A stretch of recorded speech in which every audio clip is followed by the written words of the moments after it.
स्वप्न और लक्ष्य कितने समान लगते हैं। इन दोनों की व्यक्ति कल्पना करता है, इन दोनों को व्यक्ति पाना चाहता है और ये दोनों पूर्ण तो व्यक्ति स्वयं को भाग्यशाली भी समझता है। किंतु इन दोनों में अंतर है। अंतर ये है कि स्वप्न के लिए बिना मेहनत की नींद चाहिए और लक्ष्य के लिए बिना नींद की मेहनत। जो व्यक्ति स्वप्न देखने में रह जाता है, उठने के पश्चात उसके हाथ खाली रह जाते हैं, और जो व्यक्ति मेहनत करता है, सोते समय उसके हाथ उसका लक्ष्य होता है। इसीलिए स्वप्न भी देखे तो लक्ष्य समझकर। इच्छा, निर्णय और निश्चय, ये शब्द हमने हमारे जीवन में कई बार सुने हैं, है ना? जीवन में बहुत बार बहुत कुछ पाने की इच्छा होती है, किंतु क्या केवल इच्छा करने से कुछ बदलता है, कुछ प्राप्त होता है? बंजर धरती पर रहने वाले व्यक्ति की इच्छा होती है कि उसे मीठा जल मिल जाए, किंतु उसे नहीं मिलता। जिसने कुआं खोदने का निर्णय कर लिया, उसे धरा खोदने के लिए कुदाल मिल ही जाती है, और जो निश्चय कर चुका है, उसे देर सवेर मीठा जल प्राप्त हो ही जाता है। इसलिए जीवन में केवल इच्छा ना करे, निर्णय करे और फिर निश्चय सब मिलेगा। जब से जीव अस्तित्व में आए हैं, तब से एक और शब्द अस्तित्व में आया है, संघर्ष। जन्म लेते ही व्यक्ति को जीवन जीने के लिए संघर्ष करना पड़ता है। कभी अपने लक्ष्य को प्राप्त करने के लिए संघर्ष करता है, तो कभी जो प्राप्त किया है उसे बचाने के लिए संघर्ष करता है। किंतु सबका एक उल्हाना होता है कि संघर्ष करते समय कष्ट बहुत होता है।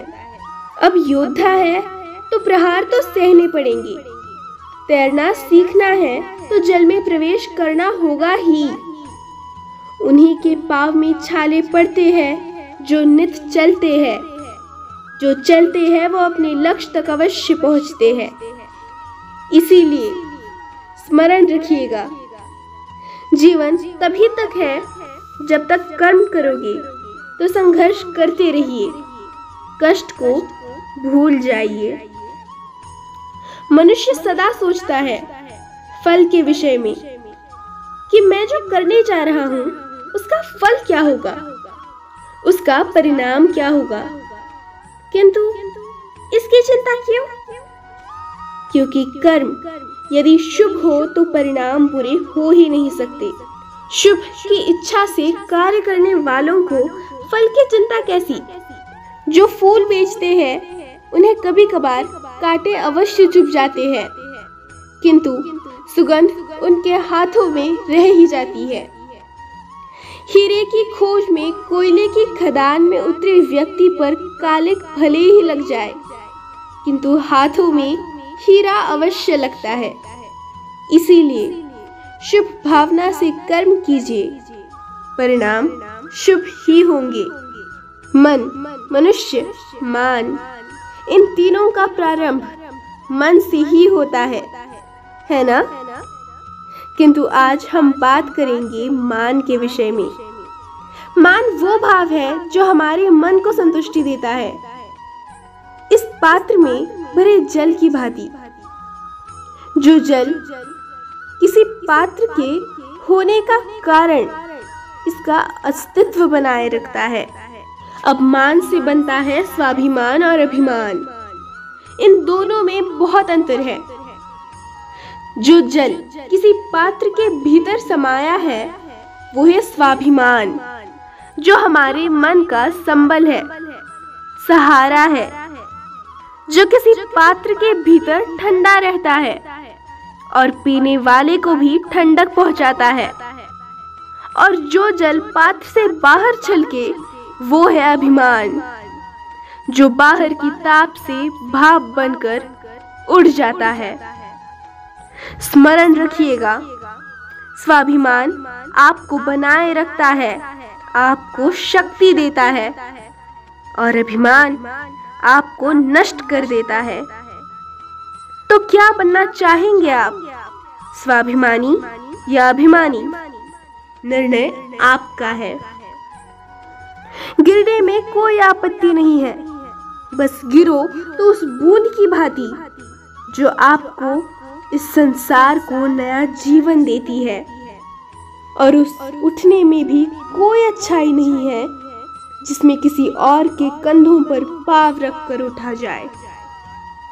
अपने अस्तित्व को खोने में कोई बुराई नहीं है, पर उस बीज की भांति जो एक नए वृक्ष को अस्तित्व में लाता है। परंतु उस अस्तित्व को भी बनाने का क्या लाभ जो किसी और के स्वप्न को बिखेर के बने। क्रोध में कोई बुराई नहीं है यदि वो किसी दुष्ट को मार्ग पर ले आए, परंतु उस मोह, उस दया का क्या लाभ जो आपको दुर्बल बना दे। अर्थात अच्छा या बुरा कर्म नहीं होता, बस वो कब, किस स्थान पर और कैसे किया जाए, वो निर्णय अच्छा या बुरा होता है। यदि सही समय पर करो तो वो गुण है, अन्यथा वो अवगुण जो भीतर तक आपको खाता जाए। सबसे अच्छा युद्ध वो जो कभी लड़ा ही न जाए, अर्थात समझौता, संधि हर आवश्यक परिस्थिति में शुभ होता है। अपने से शक्तिशाली से समझौता करने वाला विद्वान, अपनी बराबरी वाले से समझौता करने वाला गुणी, और अपने से दुर्बल से हाथ मिलाने वाले दयावान। एक युद्ध आपको कई सारे शत्रु दे सकता है, किंतु एक समझौता आपको एक मित्र दे सकता है। इसीलिए मुट्ठी तभी थामिए जब युद्ध को टालना असंभव हो जाए, अन्यथा हाथ बढ़ाकर मिलाइए, क्योंकि मिलने में सुख है, जलने में नहीं। शीत ऋतु की संध्या में जलती हुई लकड़ियों पर हाथ तापना किसे नहीं भाता। कितने प्रहर बीत जाते हैं लकड़ियों को चिटकाते, घुमाते, पता ही नहीं चलता। ये लकड़ियां पहले जलती है, फिर हमें ताप देती है, और फिर राख बन जाती है। बताइए, ये अग्नि उत्पन्न कहाँ से होती है? उत्तर सरल है, इन लकड़ियों में से। फिर बताइए, ये राख कहाँ से उत्पन्न होती है? उत्तर वही है, इन्हीं लकड़ियों में से। अब अग्नि और राख दोनों लकड़ियों से उत्पन्न होती है। अब सोचिए, अग्नि जो इन लकड़ियों को जलाती है, और राख वो जो इस अग्नि को बुझा देती है। कुछ समझे? आपकी ऊर्जा आपके भीतर से उत्पन्न होती है, और नकारात्मकता रूपी राख, उसका निर्माण भी आप ही के भीतर से होता है। तो अपने भीतर के प्रकाश को जगाकर इस संसार को प्रकाशित करना चाहते हैं, या अपने भीतर की नकारात्मकता को जगाकर इस संसार में अंधकार फैलाना चाहते हैं? निर्णय आपका है। कभी कभी आपके मन में ये प्रश्न नहीं उठता कि इस संसार में ऐसा क्या है जिसे पाना संभव है? उठता है। मेरे मन में भी ये प्रश्न उठता है, और फिर मैं विचार करती हूँ, क्या है संसार में ऐसा जिसे पाना संभव है? धन? नहीं। यश? नहीं। सम्मान? नहीं। प्रेम? नहीं। तो फिर क्या है ऐसा जिसे पाना असंभव है? विचार कीजिए। उत्तर है अपनी स्वयं की भूल, अपना स्वयं का दोष, जो कभी किसी को नहीं मिलता, और यदि किसी को मिल जाए तो वह व्यक्ति अपनी भूल स्वीकार नहीं करना चाहता।